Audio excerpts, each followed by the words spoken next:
자, 오늘 봅시다. 5번째 공부하겠습니다. 제가 갖고 있는 책으로 76쪽입니다. 소제목이 미래는 감금되어 있지 않다로 되어 있습니다. 제목이 문학적이네요. 신학적인 게 아니라 문학적인 것처럼 들립니다. 문학적인 게 또 신학적이고 같이 연결되어 있죠. 또 근원에 대해서 언어로 표현한다고 하는 점에서는 신학과 문학이 같은 길을 가는 거니까 때에 따라서 표현 방식이 다르긴 하더라도 또 같을 수도 있고 뭐 그렇습니다. 시편 이런 걸 보면 그 중심에 하나님 신앙이 놓여있지만 문학적이죠.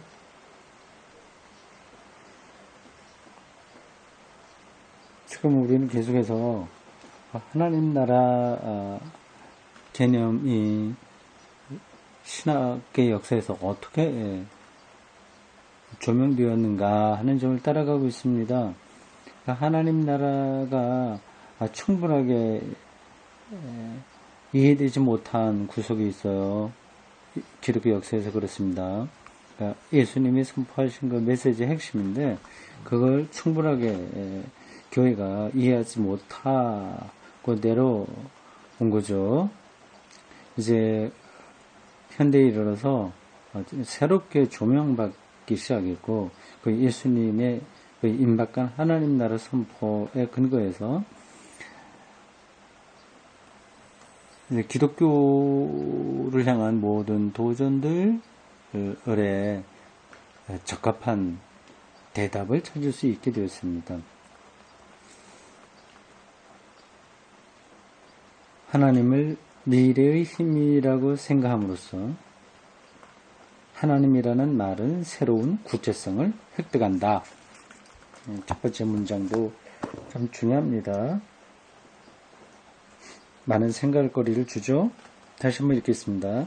하나님을 미래의 힘이라고 생각함으로써 하나님은 미래의 힘이라고 생각함으로써 여기 짧은 구절이지만 여기에는 많은 생각들이 담겨 있어요. 하나님을 미래의 힘이라고 생각함으로써 하나님이라는 말은 새로운 구체성을 획득한다.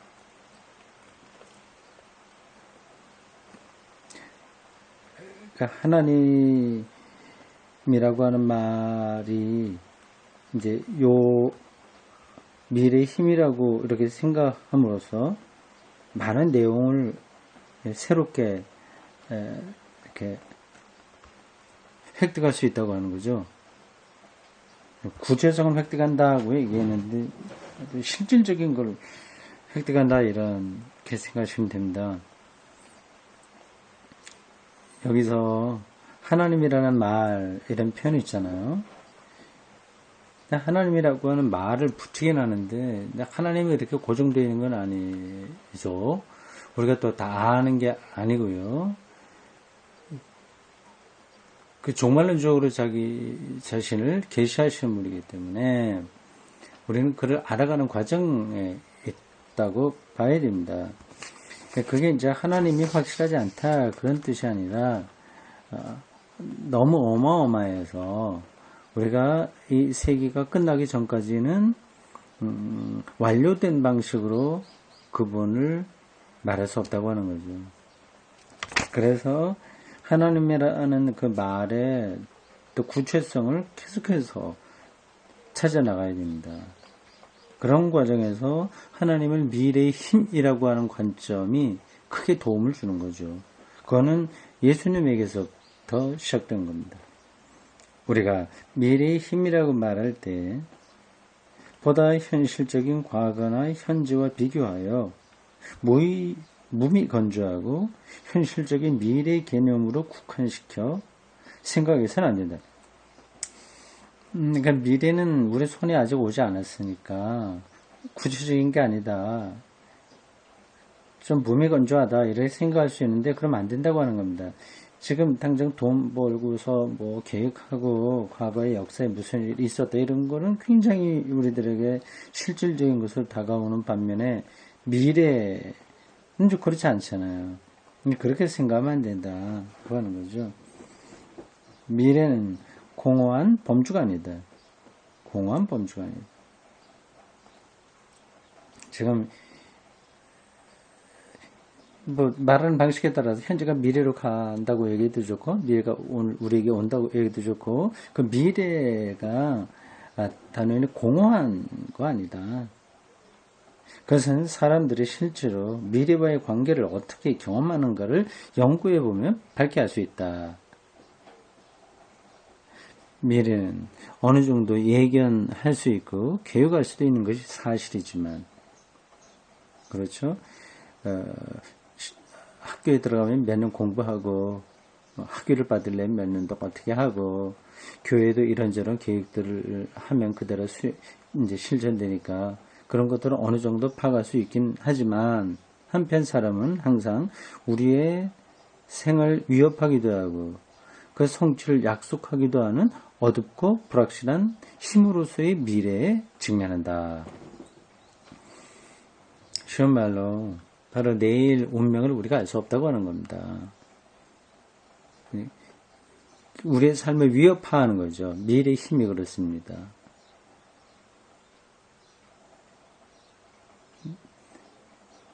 근데 그게 어마어마한 힘인 거죠.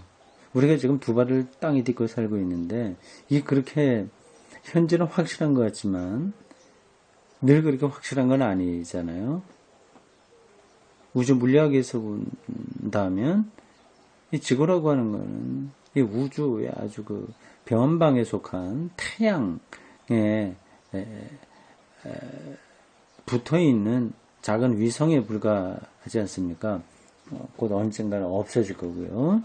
그 전에라도 이 지구에 뭐 지상 이변 혹은 혹성 그런 해성 같은 것들이 날아와서 더 이상 인간이 살 수 없는 행성이 될 수도 있는 거죠. 우주론적으로 보면 굉장히 취약하고 시간에 따라서 그게 조금 느낌이 다르긴 하겠습니다만 결국은 취약한 거고요. 개인의 운명에서도 그건 아주 우리가 절실하게 느끼고 있는 겁니다. 표현이 적나라하죠. 어둡고 불확실한 힘으로서의 미래에 직면한다. 그거를 모르고 사는 사람이 있고 느끼면서 사는 사람이 있는 겁니다. 과학 철학에서 전개되어야 할 여러 가지 논거를 생각할 때 나는 이 미래의 모호성의 경험은 단지 현재의 무수한 특수 조건들에 대한 충분한 지식이 없기 때문만은 아니라고 생각한다. 이 모호성의 경험, 어둡고 불확실한 힘, 이거를 이제 모호성이라고 얘기한 거예요. 내일은 우리가 단정할 수 없다고 한 그런 뜻입니다. 그 모호성의 경험은 지금 우리가 이 세계에 대한 여러 가지 지식이 충분하지 않기 때문에 그런 건 아니다고 하는 거죠. 아무리 그게 충분하게 과학 지식이 있다고 하더라도 그 미래를 우리가 예견할 수는 없는 거예요.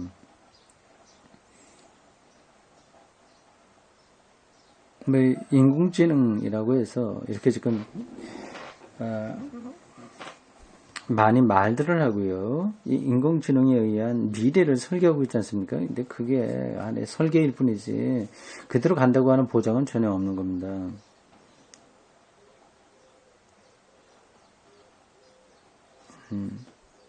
차라리 이 미래의 모호성의 경험, 오늘 여기 중요한 단어들이 많이 나오네요.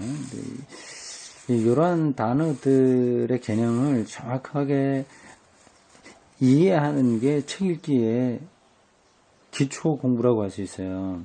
근데 이런 단어들에 대한 이해가 충분하지 않으면 책 읽기 진도가 잘 나가지 않습니다.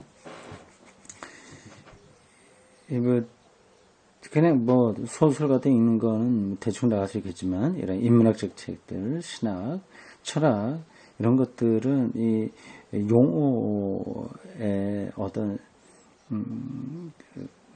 세계가 있고 그 용어들의 관계성을 통해서 어떤 진리를 말하려고 하기 때문에 그러한 용어에 대한 공부가 일차적으로 필요합니다.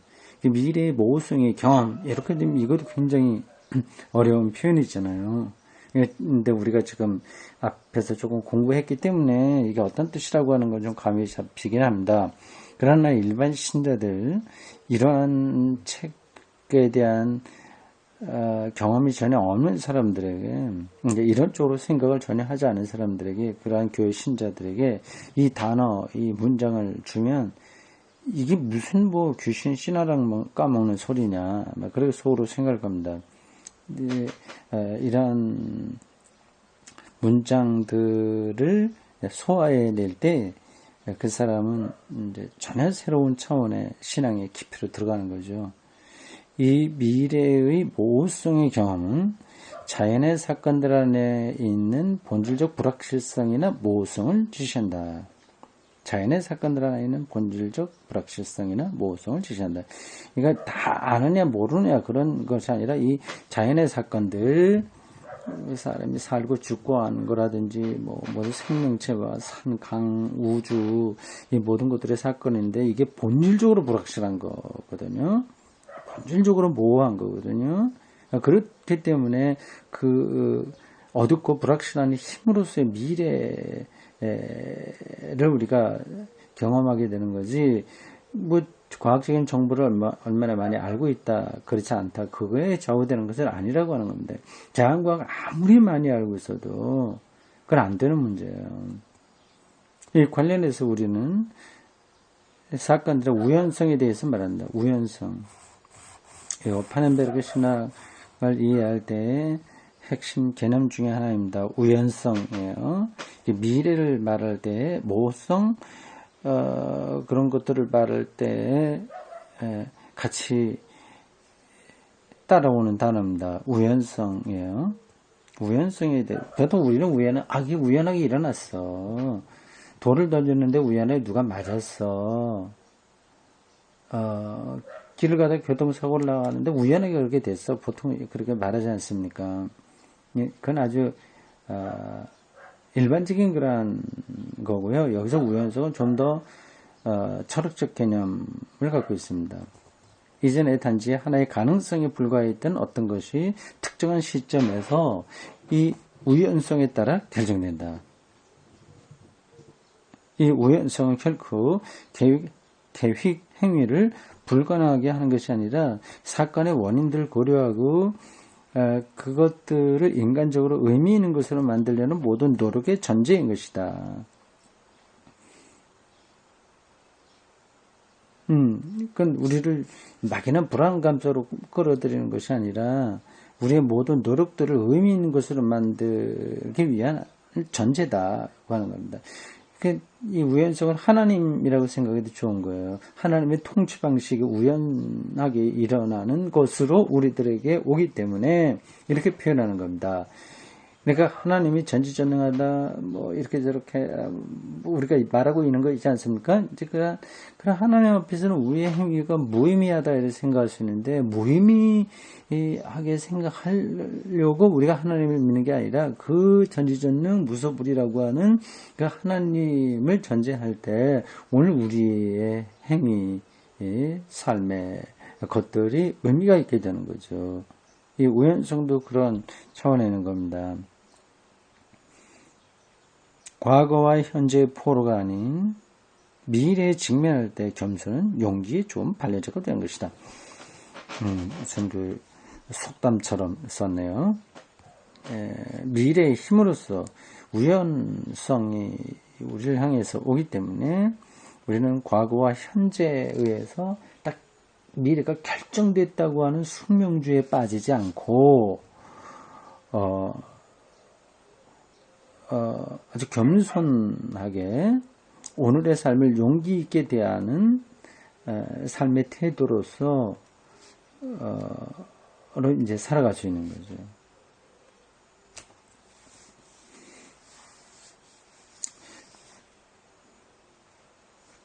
유대교적 및 기독교적 하나님 관념은 자연과 역사 안에 있는 이 우연성의 요소와 관계가 있다.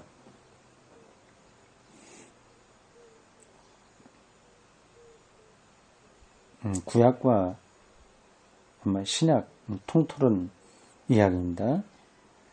성경에 나와 있는 모든 그 사건들, 자연과 역사에서 벌어지는 모든 것들은 성서 기자들의 관점에서 볼 때 이 우연성의 요소가 있는 거죠.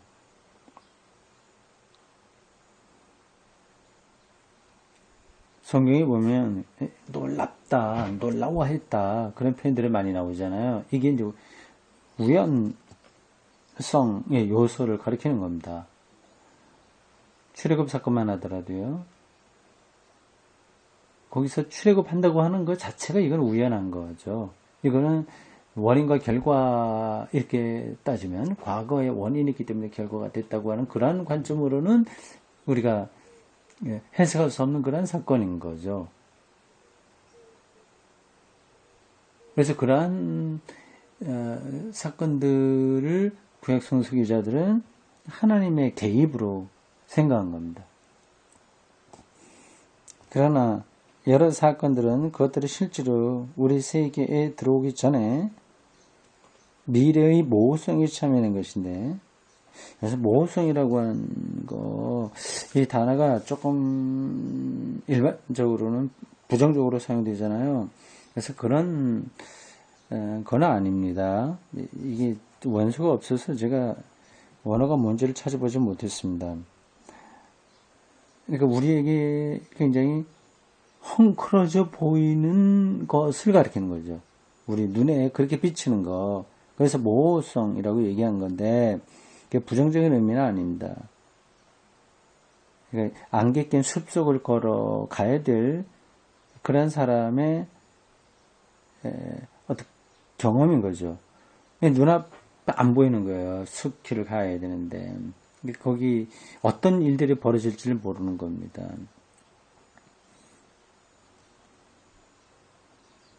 그 모호성에 참여하는 것인데, 우리가 무슨 이유로 그 사건들의 우연성에서 우리가 만나는 분이 하나님이라고 말할 수 있는가?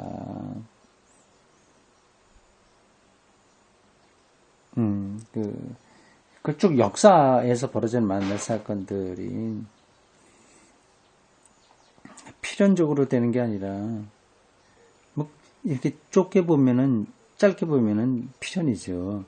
공부 잘해서 수학 능력고서 잘 점수 받아서 좋은 대학 가고 뭐 그런 거 있지 않습니까? 내가 돌을 던지니까 맛에 떨어졌다. 이런 것들은 다 이거는 원인, 내가 돌을 던졌기 때문에 어떤 일이 벌어지는 것이라고 하는 결과가 나타나게 되는 거죠. 그러나 그 큰 틀에서 본다면 그거는 꼭 과거의 어떤 원인 때문에 결과가 빚어지는 것은 아닙니다.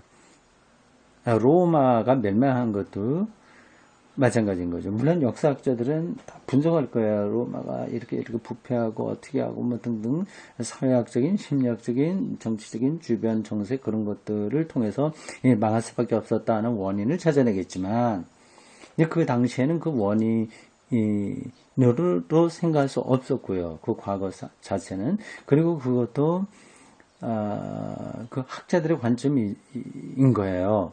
100% 꼭 그렇다고 할 수 있는 것은 아닙니다.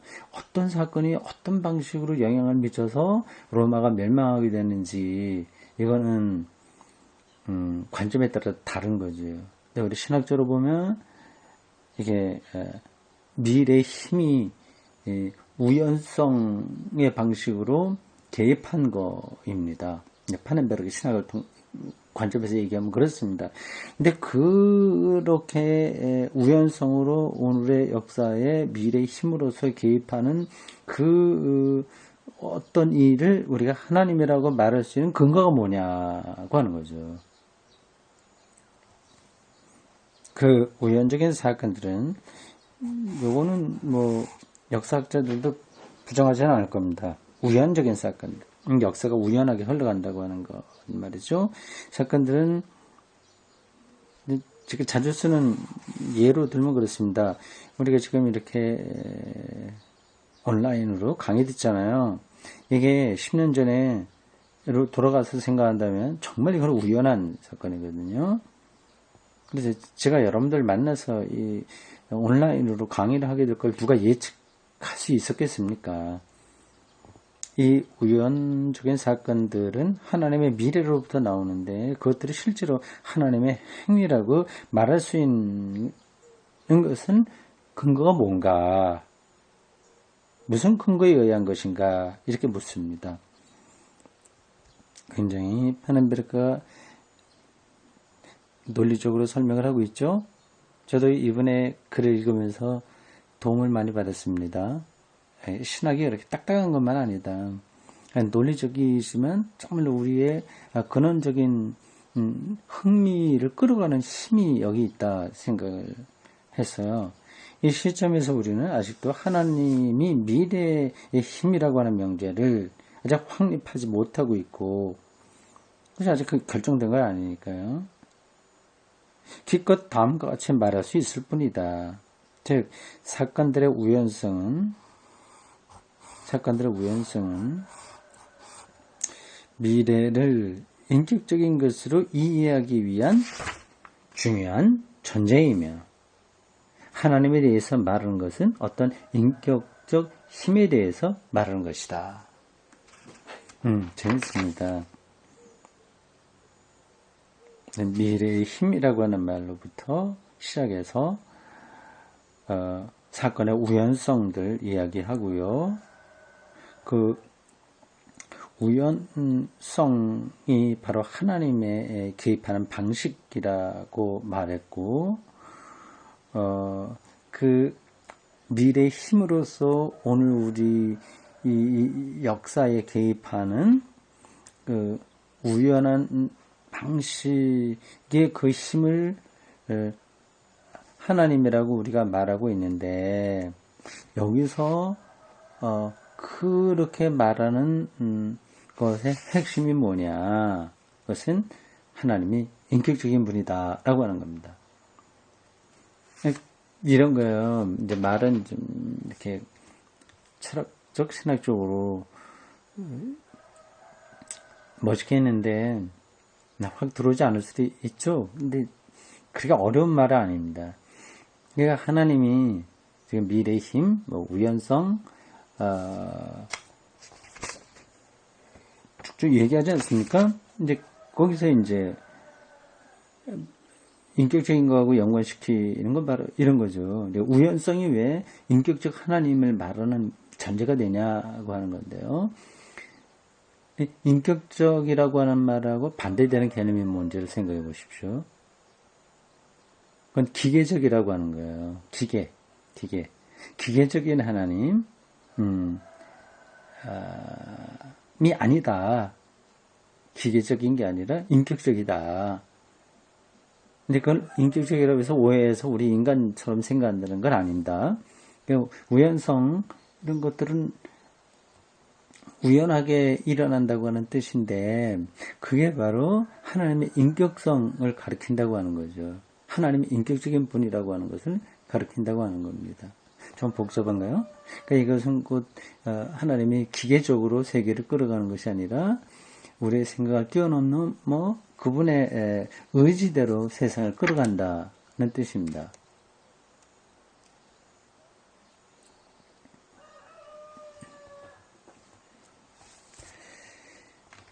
예, 이제 인격이 나왔어요. 중요합니다. 오해하는 부분들이 많이 생겨요. 그래서 하나님 인격적인 분이다라고 할 때, 이거를 이제 사람들이 기독교를 비판할 때 그렇게 많이 하잖아요. 거기에 대해서 우리가 반응도 잘 못하고 있습니다. 그 문제를 78쪽, 에서 시작하는 소제목의 단락입니다. 인격의 관념. 하나님은 인격자라고 할 때 그게 뭐냐라고 하는 겁니다. 그까지 오늘 보겠어요. 길지 않습니다. 인격적 하나님이라고 하는 개념은 무신론자들로부터 맹렬한 공격을 받고 있다. 그리고 많이 받았습니다. 왜냐하면 그것은 그들에게 인간의 인격을 신적 차원에다가 의론적으로 의인, 이건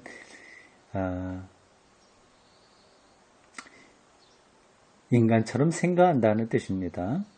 의론적으로 투영한 것인 것처럼 보이기 때문이다. 포이에르바흐나 뭐 이런 분들이 비판 많이 했잖아요. 신이라고 하는 것은 초자의 투사다. 자기의 제한적인 그거를 극복하기 위해서 아주 초월적인 존재 슈퍼 자아를 투영한 대상이 신이다. 그래서 인간의 그러한 욕망으로 신이 만들어졌다. 뭐 그렇게 신관념이 거기서 왔다 그렇게 비판을 하고 있어요. 사실 그러한 무신론자의 의혹에 대해서 인간과의 유비로서 하나님의 인격성의 개념을 변화하기는 대단히 어려운 것이다. 그렇죠. 하나님이 그런 방식으로 하나님의 인격성을 그들에게 설득시킬 수는 없습니다. 말하자면 하나님은 뭐 아버지 개념 이런 거 있지 않습니까? 알아서 뭐 우리 그렇게 아버지처럼 사랑하신다. 그런 정도로서는 그 무신론자의 비판을 방어해낼 수 없습니다. 하나님의 인격성 개념은 끝없이는 하나님이란 개념 자체가 자기 모순적인 것이다. 괄호로 묶어서 그렇게 표현했어요. 하나님의 인격 개념. 이게 없으면, 인격 개념이 없으면 하나님이라고 하는 말 자체가 모순이 되는 거예요. 그래서 세상에 그 진화 원리, 기계적인 원리 이런 정도로 끝나게 되는 거죠. 꼭 여기서 조금 그 생각을 잘 정리해야 됩니다.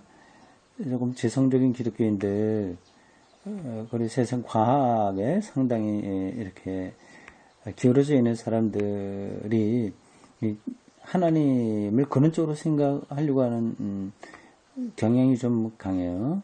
세상의 자연 원리로서의 그 하나님 말입니다. 예. 인격이 그렇게 되니까 빠지게 되죠, 그러면. 인격이라고 하는 게 없으면, 이건 말의 한계인데, 하나님은 어떻게 인격이라고 얘기할 수 있겠어요? 이건 사람 인자인데, 그건 아니에요. 하나님의 위격이죠. 하나님의 하나님다움인데, 그건 기계적이지 않다고 하는 겁니다. 기계는 인간이 아니잖아요. 자, 앞으로 뭐, 인공지능이 생기면, 인공지능이 사람보다 더 사람답게 생각할까요? 모르겠습니다. 그건 접어두고요. 그러니까 하나님의 인격성 개념은 그 인격이라고 하는 관념으로부터, 아니, 적어도 관념의 뿌리로부터 의론적인 현상을 제거할 수 있을 때만 주장할 수 있다. 아주 근원적으로, 이게 사람처럼 생각하는 사람을 극대화하는 방식으로 하는 그러한 것을 우리가 극복해야만 이 인격적 개념이 설득력을 얻는다고 하는 겁니다. 사람들이 먼저 자기 자신들을 인격들로 생각하고 자기를 인격으로 생각하고 그 다음에 이 개념들을 그들의 신에게 적용시켰다고 하는 가정은 이 파넨베르크가 볼 때 자의적이고 인위적이다. 이제 중요한 포인트예요. 인간이 자기의 인격을 먼저 의식하고 그 다음에 그거를 하나님 신에게 투사시켰다고 하는 것은 그는 자의적이고 인위적이다. 정확한 게 아니다고 하는 겁니다. 이 가정은 분명히 최근의 역사의 성취인 인간의 세속적 자기 이해를 전하고 있다. 세속적 자기 이해. 퍼스널리티가 뭐냐고 하는 심리학적이고 여러 가지 분석들이 많이 있었잖아요. 이제 그런 것들을 잘 찾아보다가 이제 그것의 투사로서 신을 지금 말하면서 기독교의 인격적 신이해를 부정한 건데, 그건 현대 세속적 자기 이해에서 온 거다고 하는 겁니다. 그래서 세속적 이해가 정확한 건 아닌 거죠. 그것을 선사시대의 인간이나 고대인에게 거슬러 올라가서 투영할 수 없다. 지금은 사람들이 자꾸만 인격적이라고 해서 그 세속적 인간 이해에 근거해서 말하지만, 종교가 처음 시작할 때 선사시대나 아주 고대 사이로 가게 되면 그때는 인격성 인간의 그건 없었던 거예요. 신들의 현실이 고대인의 경험에 원초적 여건이 되면, 그러니까 자기가 누구냐보다도 신의 경험이 먼저 있었어요. 이 경험의 비단에서 비로소 인간은 자기 자신을 이해한 것이다. 좀 복잡하죠. 이건 뭐 종교학 연관되는 건데, 저는 이 파넨베르크의 주장이 그렇게 터무니없다고 생각하지 않습니다. 그러니까 어린아이들 보면 어린아이들이 처음부터 자기 정체성을 압니까? 아니잖아요. 그러니까 어머니 품 안에 있으면서 대상과의 관계 속에서 신압으로 자기를 알게 되는 거 아니겠습니까? 그러니까 재미네요. 인류가 뭐냐, 호모사피엔스가 뭐냐 하는 거는 한 개체 인간의 출생부터 죽을 때까지를 잘 관찰해도 나오는 것 같아요. 정자와 난자의 결합, 그리고 어머니 뱃속에서 양수 안에 살잖아요. 물에 살잖아요. 모든 생명체가 물에서, 바다에서 시작했다고 하는 거 연관되는 거고요. 태어나자마자 그 아이는 자연에 속하는데 그 아이에게 인격이라고 하는 개념은 처음엔 들어가지 않은 겁니다. 그래서 그게 인격이 뭐와 같이 가는지 모르고 감정과 뭐 지성과 뭐 등등이 통합적으로 작용하는 것 같은데, 그러니까 지성이 상당히 부족한 아이들은 그 퍼스널리티가 성장하지 않으니까 자기의식이 없는 거죠. 고대 인류에게서는 그랬습니다. 그러니까 오히려 하나님 경험은 신들의 현실에 대한 경험이 더 원초적인 거다. 어린아이가 태어나서 엄마의 품 안에서 느끼는 그것이 그 아이에게 원초적인 것처럼 그렇다. 동의가 되죠? 인격적 존재 관념은 종교 경험에서, 즉 신적 존재와의 만남에서 그 기원을 가진다는 견해를 뒷받침하는 유력한 증거가 있다. 이 견해에 따르면 인간이 신들과 특별한 관계를 맺음으로써 영광을 얻은 까닭으로 인격관념이 나중에 인간에게로 옮겨진 것이 된다. 인격 개념이 나중에 주어졌다고 하네요. 이렇게 해서 의론적인 신관념의 가능성 자체가 설명될 수 있다. 그러니까 인간이 자기 정체를 알아서 그걸 투영한 게 아니라 신들 경험, 그러니까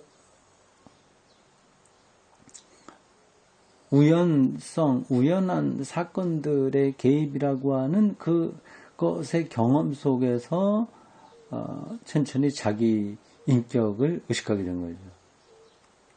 그래서 그 다음에 그런 인간을 현대 세속 인간론에서 분석하다가 그게 그거구나. 결국은 신에게서 온 건데 인간이 투영한 것으로 설명한 거죠. 현대 인간론이, 심리학이 그렇게 했습니다. 인간이 자기와 자기 인격성을 신들에게 투영하기 위해서는 먼저보다 기초적인 인격관념이 전제해야 된다. 근데 인격이 뭐냐, 퍼스널리티가 뭐냐 하는 것을 전제해야 되고, 그 기초관념은 또한 인간과 신과의 만남의 기초를 갖게 된다. 신과 인간의 만남에서 거의 형성됐다고 하는 겁니다. 뿌리로 가면 그렇다고 하는 거죠. 반면에 인간이 자기의 특수성들을 신들에게 돌림으로써 신적 인격의 특징들이 형성되는 것이다.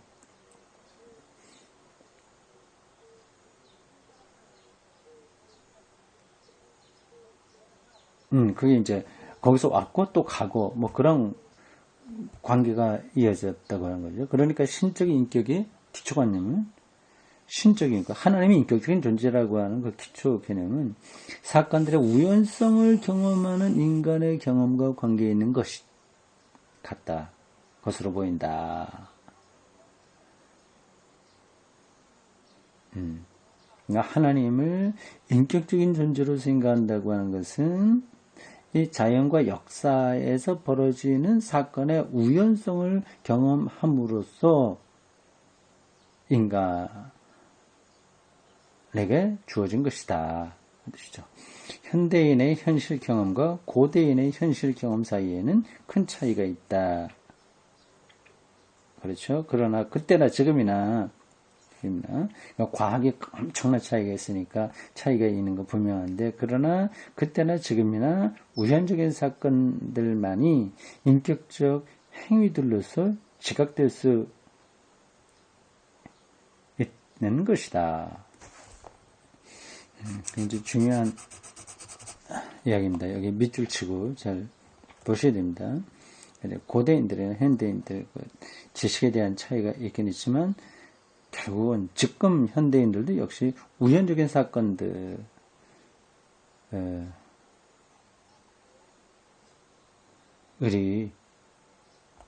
중심에 있는 거죠. 그래서 극복할 수가 없습니다.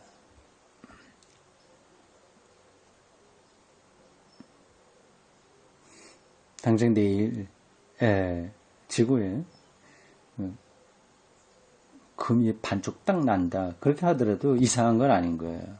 미래의 힘에 의하면 지금으로서는 상상이 안 되는 거지만 내일의 문제이니까 그러한 원인이 아직 오지 않았으니까. 그러나 우연성, 이게 이제 미래의 힘의 개입이라고 하는 차원에서 보면 그것도 열려있는